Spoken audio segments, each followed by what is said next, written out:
Et le premier lauréat, c'est Aero, c'est l'entreprise Aero avec Marc Van Peteghem. Alors Marc, qui est avec nous, qui est en duplex dans les locaux de Aero. Bonsoir Marc, vous nous entendez bien ? Bonsoir, oui, je vous entends très bien. Alors quand on dit le nom de Van Peteghem, c'est un nom qui évidemment est presque une institution dans le milieu de la voile et notamment dans le milieu de la voile, la course, les Vendée Globe, les bateaux, les Vendée Globe, évidemment vous avez forcément croisé un bateau créé par le cabinet d'architecture VPLP et Marc Van Peteghem. Mais là vous venez, Marc, vous êtes lauréat de ces trophées Innovation Océan parce que vous êtes président de Aero. Est-ce que vous pouvez nous expliquer, avant de rentrer dans le détail de l'innovation qui s'appelle Ocean Wings, qui est récompensée ce soir, est-ce que vous pouvez nous parler en quelques mots de ce qu'est Aero, qui est une toute jeune entreprise ? Oui, Aero, c'est une entreprise qui a 3 ans à peu près, jour pour jour, et qui a été créée pour développer et commercialiser cette innovation Ocean Wings, qui est une aile de propulsion pour les navires de commerce notamment, qui utilisent d'une façon performante l'énergie éolienne. Alors justement, on va rentrer dans le détail de l'Ocean ou Ocean Wings, pardon si je bute sur les mots. Aero, c'est juste pour faire un petit topo. Vous êtes situé où et il y a combien de personnes ? Alors nous sommes situés rue d'Hauteville à Paris. Vous êtes à Paris, vous n'êtes pas au bord de la mer ? Non, Paris. Et il y a 13 personnes aujourd'hui dans l'entreprise. D'accord. Alors, ces fameuses ailes, parce qu'on ne parle pas de voile, on parle d'ailes, la Ocean Wings, est-ce que vous pouvez nous dire ce que c'est ? Alors oui, c'est une aile. C'est une aile donc, qui utilise l'énergie du vent pour propulser les bateaux. Oui. Donc c'est une aile qui se présente comme ça sur l'écran, donc qui tourne sur 360 degrés, qui a 2 éléments qui séparés par une petite fente. L'élément arrière peut se cambrer pour donner de la puissance à l'aile globalement. Oui. Et l'air passe par cette petite fente pour accélérer et recoller l'écoulement sur l'extérieur de l'aile, sur l'extrado de l'aile. Voilà. Alors, oui Philippe, allez-y, je vous en prie. J'avais juste une question. Est-ce que toute l'expérience que vous avez acquis dans le cadre du nautisme notamment, forcément ça vous a servi pour développer Aero, ou on est vraiment sur quelque chose de vraiment différent parce que là on parle de transport maritime? Alors c'est totalement issu de notre expérience dans le nautisme.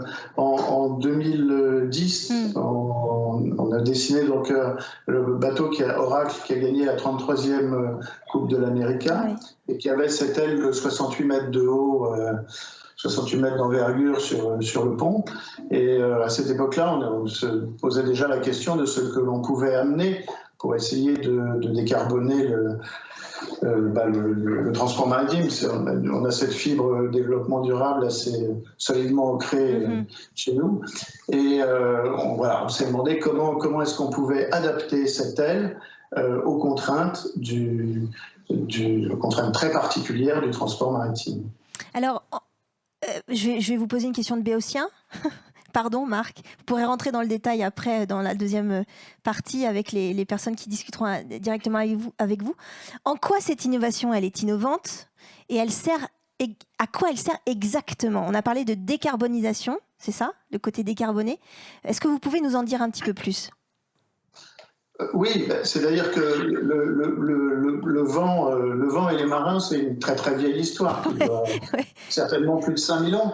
Donc aujourd'hui, il y a des technologies, dont évidemment celle-là, qui permettent d'utiliser l'énergie du vent. Et donc si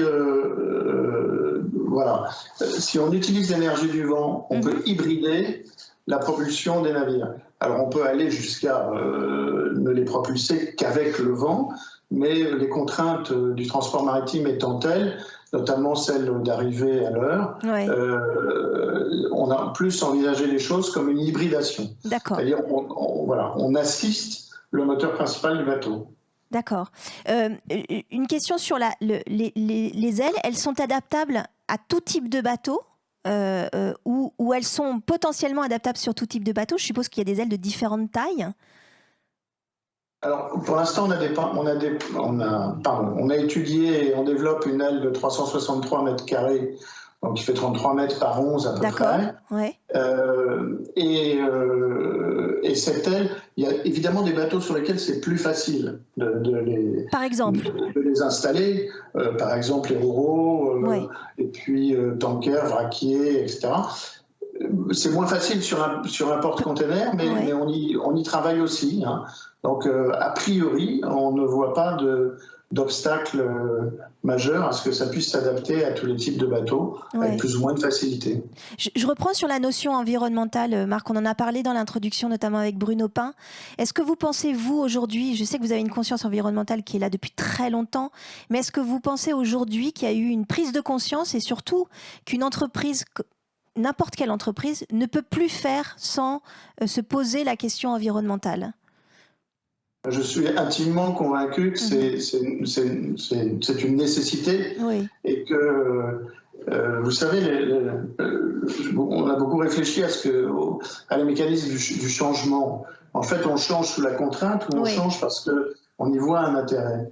Et prendre conscience que ça va devenir, enfin, c'est une exigence, permet aussi de réfléchir en disant, non seulement c'est une exigence, mais en plus, on peut en faire un avantage. En fait. Ça va très très vite, hein. J'ai encore plein de questions, mais je ne pourrais pas toutes vous les poser. Hein. C'est pas très grave. Recevoir un trophée Innovation Océan, une distinction pour ces Ocean Wings, en espérant que vous en ayez d'autres et aussi que vous en ayez déjà reçu, ça représente quoi pour vous? Mais vous savez, une entreprise comme Aero, c'est une start-up, donc on travaille beaucoup, c'est difficile et passionnant. Et recevoir un trophée, déjà, pour toute l'équipe en interne, c'est une vraie reconnaissance, c'est une vraie satisfaction, et ça nous fait vraiment, sincèrement, très plaisir. Et puis, également, d'un point de vue communication externe, eh bien, ça va nous permettre de communiquer sur cette reconnaissance qui est très importante, et dont on vous remercie, bien sûr.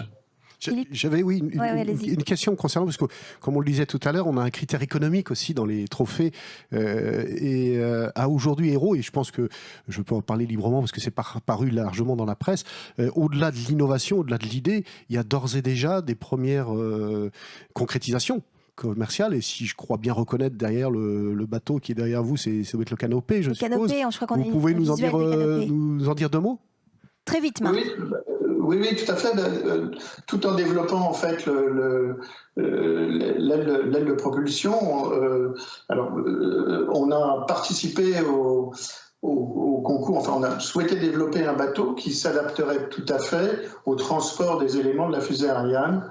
Voilà. Et donc, on a confié ce projet à des armateurs qui ont participé au concours, à l'appel d'offres organisé par Ariane Group pour le transport de ces éléments. Et ils ont gagné l'appel d'offres avec ce bateau. Et donc, le bateau est en construction, il sera mis à l'eau en fin 2022, et donc avec les ailes à bord.